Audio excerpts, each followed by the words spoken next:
Fala aí, pessoal, como é que vocês estão? Tudo bem? Tranquilidade? Bem-vindo à nossa aula aqui sobre noções gerais sobre os direitos humanos, né?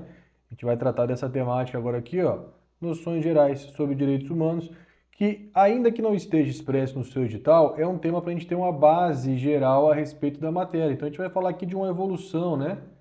Uma evolução dessa temática, né? No tempo, terminologia, né? De princípios, ou seja, temas gerais que vão ajudar a gente a ter um conhecimento desta matéria. Aqui meu Instagram, professor Anésio Andrade, para a gente poder entender melhor essa matéria. Isso é importante porque é um fundamento, né? Te ajuda aí a ter uma noção geral sobre a temática, a entender os próximos dispositivos e pode te ajudar também em uma questão mais aprofundada, eventualmente numa questão discursiva, por exemplo. Beleza? Então vamos direto ao ponto aqui, falando que realmente é relevante a respeito desta temática, né, sobre noções gerais com relação aos direitos humanos, né? Então vamos lá. Primeiramente, né, o que seria os direitos humanos? Qual que é a ideia dessa terminologia? Parte da doutrina entende até que essa terminologia direitos humanos, ela é meio que pleonástica, né? Por quê? Todo direito ele é humano, né? Para você ser portador, para você ser um sujeito de direitos, em regra, você tem que ser um ser humano, né? Para você ser sujeito de direitos. É óbvio que nós temos os direitos das coisas, né? O direito dos animais, mas eles não são titulares, digamos assim, né? No sentido subjetivo desses direitos. Então, muitas vezes a gente vê essa utilização dos direitos humanos de uma maneira mais pejorativa, tentando associar os direitos humanos com alguns grupos apenas, como presos ou vulneráveis, quando na verdade é muito mais amplo que isso. Os direitos humanos são próprios direitos intrínsecos à pessoa humana, ao ser humano, que sofreu aí uma evolução no decorrer dos anos, a forma de enxergar esses direitos, né? Nós sabemos aí que a humanidade já passou por diversos períodos históricos em que nós, infelizmente, passamos por fases aí em que a pessoa humana, o ser humano, muitas vezes era até visto como, algumas categorias, visto como animais, como seres inferiores, né? Nós tivemos, durante um grande período da história da humanidade, né, não só recentemente, mas desde praticamente o início da humanidade, a escravidão, genocídios, guerras, tratamentos aí com relação a alguns grupos. Então, os direitos humanos, eles nascem nessa ideia de sistematizar, organizar um núcleo central de direitos que são relativos a qualquer pessoa, seja a nacionalidade que ela tenha, a origem que ela tenha, a cultura que ela está inserida. Obviamente que isso acaba sendo bastante complexo, né? Quando a gente analisa, né, o planeta na sua magnitude, né, nas suas mais diversas etnias, culturas, a soberania dos países, mas os direitos humanos, de uma forma moderna, tenta trazer um núcleo essencial de direitos que sejam aplicáveis a qualquer pessoa, em qualquer local, em qualquer circunstância, né? Isso vai passar, obviamente, por uma evolução, por alguns marcos históricos que a gente vai falar aqui brevemente para que você entenda mais ou menos como nasce essa ideia. Primeiramente, né? Desde o início da história da humanidade, desde os primeiros registros cuneiformes que nós temos, desde o momento em que o homem deixou de ser nômade e passou a fixar ali um local para morar, começou a caçar, começou a constituir ciclos sociais, né? Nós já vemos ali alguns direitos, né? Esses direitos, em última instância, são direitos humanos, além que quando você fala, por exemplo, que uma terra é de alguém, que aquela caça tem que ser dividida, ou algo nesse sentido, você já está tratando de direitos humanos. São direitos que regem as relações humanas, né? Mas os direitos humanos, como a gente conhece atualmente, sendo aquele núcleo de direitos de proteção, principalmente de indivíduos, face ao Estado, face a arbítrios, face a relações sociais, né? Numa análise mais moderna, é um pouco mais recente, né? E nós temos alguns fundamentos filosóficos que levaram a esse desenvolvimento, né? Como, por exemplo, os direitos humanos ele tem origem na ideia que o ser humano possui um valor intrínseco, né? Um valor nele mesmo. É aqui que sai a ideia da dignidade da pessoa humana. Já vai se familiarizando com esse termo, tá? Da pessoa humana, né? Que vai ser trabalhada inicialmente por Kant, mas né, que é o núcleo central dos direitos humanos atualmente. Então, é irredutível a sua função social, econômica ou política, né? Algumas correntes filosóficas para a gente entender aqui, não precisa se aprofundar muito nisso, mas só para que você entenda, né? o justnaturalismo. O que tem a ideia do justnaturalismo? Que nós temos, né, alguns direitos naturais, ou seja, direitos inerentes à pessoa humana. Já nascemos com ele. Eu não preciso que um país, que um estado, ou que um tratado, ou algo desse tipo, diga que eu tenho esse direito, né? São direitos naturais, chamado direito natural, né? Por isso que é o justnaturalismo. Então, eles são anteriores e superiores ao próprio Estado, como, por exemplo, o direito à vida, o direito à propriedade. Significa dizer, isso não precisa estar escrito em lugar nenhum. Todo ser humano nasce intrinsecamente com esse. Então, os direitos humanos vai também ter uma origem mais moderna a partir desse tipo de reflexões, né? E acredite, por muito tempo, na maior parte da história da humanidade, isso não era visto assim, né?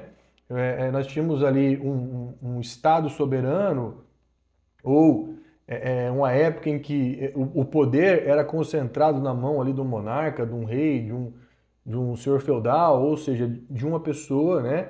E que ele podia fazer o que ele quisesse, não tinha limite ao seu arbítrio, né? Então os direitos humanos eles vão nascer nessa ideia de limitar o arbítrio, principalmente estatal, e regular as relações sociais, né? Outra corrente filosófica interessante para a gente é o contratualismo, né? É a ideia do pacto social que nasce lá com Hobbes, né? Com Leviatã, depois também com Rousseau, o próprio Locke, né? No segundo tratado sobre o governo civil, vai falar bastante sobre isso, é que é basicamente que, justificando a existência do Estado moderno, nesta função de garantir alguns direitos, cada qual da sua forma. Por exemplo, Hobbes vai dizer que nós abrimos mão da nossa liberdade e o Estado é absolutista, ele é absoluto, não tem limites, né? O que foi refutado posteriormente por Locke, principalmente por Rousseau, mas basicamente a ideia de que a justificativa que nós tenhamos um Estado, né, um Estado constitucionalista, um Estado moderno, é que, na visão de Hobbes, por exemplo, no estado da natureza, o homem é lobo do próprio homem. Então, você não tem limites ali para garantir os seus direitos. Se nós não tivermos o Estado como um agente regulador, o ser humano vai se autodestruir, né? Já Rousseau vai trazer uma abordagem um pouco diferente ali do estado da natureza, que o homem é bom, a sociedade o corrompe, né? Locke vai trazer também a necessidade de um Estado ali um pouco mais limitado, mais coerente, trazendo inclusive a divisão ali entre o poder executivo e legislativo, as funções, e que a lei deve ser imperar, né? Que deve a origem, o nascedouro ali do Estado de Direito, enfim, então são correntes filosóficas que vão buscar de alguma forma positivar, expressar direitos de proteção do indivíduo com relação ao Estado e com relação aos demais indivíduos e a relação do contrato social. O porquê que eu tenho que obedecer ao Estado, por que existe essa criação, a justificativa para o Estado moderno, tá? Então nós temos também o iluminismo, que vai partir ali do século VIII, né, que é uma tradução do termo em alemão, que seria o século das luzes, né, trazendo aí uma reflexão a respeito da Idade Média, né? Então, a ideia do personalismo, que é o ser humano como um fim em si mesmo, que é trabalhado posteriormente por Kant, né? Ou seja, o ser humano nunca pode ser um instrumento, que é o núcleo central, inclusive, dos direitos humanos, tá bom? Então, fundamentos filosóficos para os direitos humanos. Então, de uma forma geral, né? Qual que é o conceito aí que nós podemos ter sobre os direitos humanos, né? Quais seriam os conceitos que nós podemos ter? Deixa eu trocar aqui para eu conseguir, né, te enxergar. Vamos lá aqui, ó, fica melhor para a gente trabalhar juntos aqui, né? Então, o conceito de direitos humanos, né, pode ser compreendido como conjunto de direitos e garantias fundamentais, aqui de uma maneira ampla, a gente vai falar daqui a pouquinho já a distinção entre direitos e garantias fundamentais e direitos humanos, dentro de uma terminologia mais prática, né, reconhecidos ao ser humano, independentemente de sua nacionalidade, condição social, raça, religião, gênero ou qualquer outro fator de diferenciação.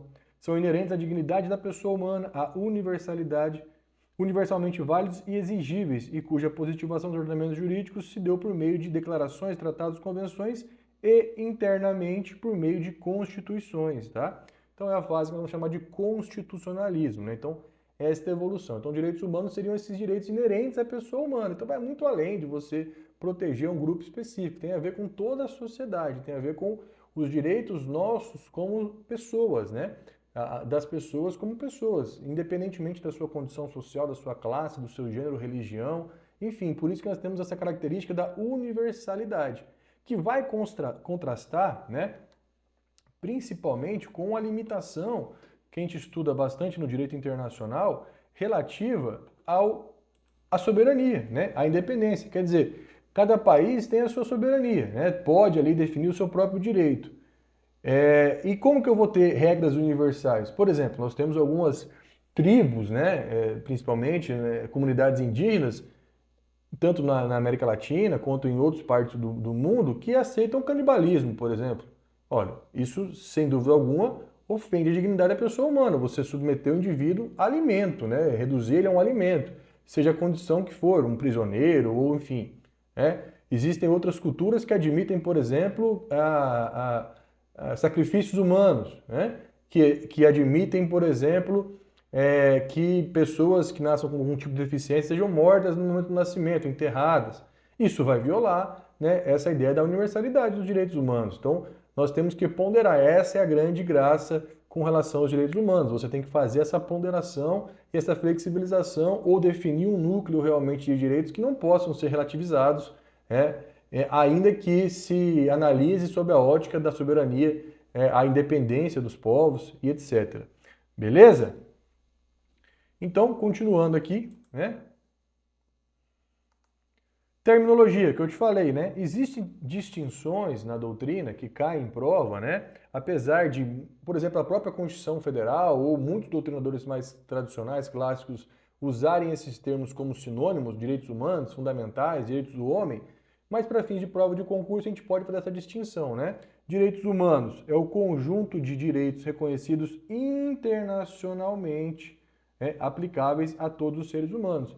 Então, quando eu estou na órbita internacional, do direito internacional, eu vou dizer que é direitos humanos. Quando está previsto numa convenção, num tratado, na Declaração Universal de Direitos Humanos, na Convenção Interamericana de Direitos Humanos, Pacto de Costa Rica, ou a convenção que for, o tratado que for, eu vou entender isso como sendo direitos humanos. Por exemplo, a Declaração Universal de 48, né? Já os direitos fundamentais são reconhecidos e protegidos pelo ordenamento jurídico interno, né? Dentro da Constituição.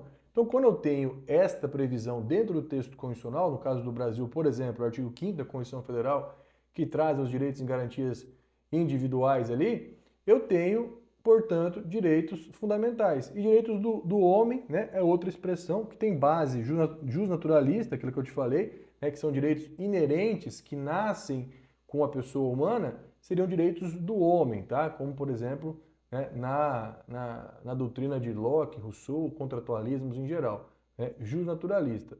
Em provas, importante para a gente essa distinção, né, de direitos humanos e direitos fundamentais. O seu material aí, ele é muito mais completo que a aula, então essa vai ser a nossa tomada aqui também, né? O material, ele é mais completo, então você vai ter mais informações. A aula aqui é para ir direto ao ponto e trazer os assuntos mais essenciais, mas no seu material eu vou discorrer melhor sobre cada assunto para você ter um conhecimento mais abrangente, legal? Nossa aula aqui realmente é só para complementar o seu estudo, porque reta final, pouco tempo para estudar, o estudo por meio de PDF, de leitura, é muito mais rápido do que por videoaula, então a ideia aqui é sempre otimizar o seu tempo, beleza?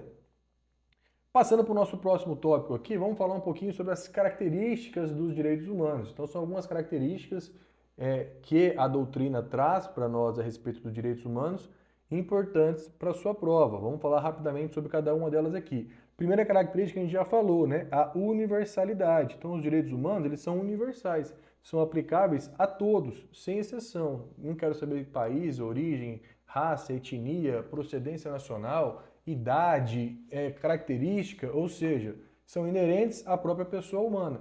Essa é uma característica muito marcante dos próprios direitos humanos, essa ideia desse núcleo de direitos essenciais ao ser humano. Inalienabilidade, né? Eles não podem ser vendidos, transferidos. Eu não posso vender, eu não posso transferir os direitos fundamentais, os direitos humanos, né? Existem até possibilidade, por exemplo, de você alienar, por meio de contrato, direitos de imagem ou direitos patrimoniais, mas a própria característica essencial do direito fundamental não pode ser vendido, tá bom? Então essa é uma característica também dos direitos humanos. Eu não posso abrir mão, eu não posso, por exemplo, abrir mão ou alienar ou trocar o meu direito à liberdade, por exemplo, tá bom? A irrenunciabilidade também tem relação direta com a inalienabilidade, quer dizer, eu não posso nem renunciar a esse direito. Por exemplo, eu não posso me submeter à escravidão voluntariamente, né? O fato de eu autorizar, de eu renunciar a esse direito, não torna a atividade ilícita. Eu também não posso renunciar à vida, por exemplo, né? Pelo menos no Brasil, como regra geral, eu não posso pedir para uma pessoa me matar. E essa pessoa que praticar este crime, esse ato, vai praticar um crime de homicídio. Eu não posso abrir mão do meu direito à vida. São direitos indisponíveis, né, que eu não posso abrir mão. Indivisibilidade, não, imprescritibilidade, não se extingue com o tempo. Né? Tanto eu não deixo de ser titular do direito por não exercê-lo, né? Por exemplo, né, uma pessoa que ficou submetida a regime de escravidão durante 10 anos.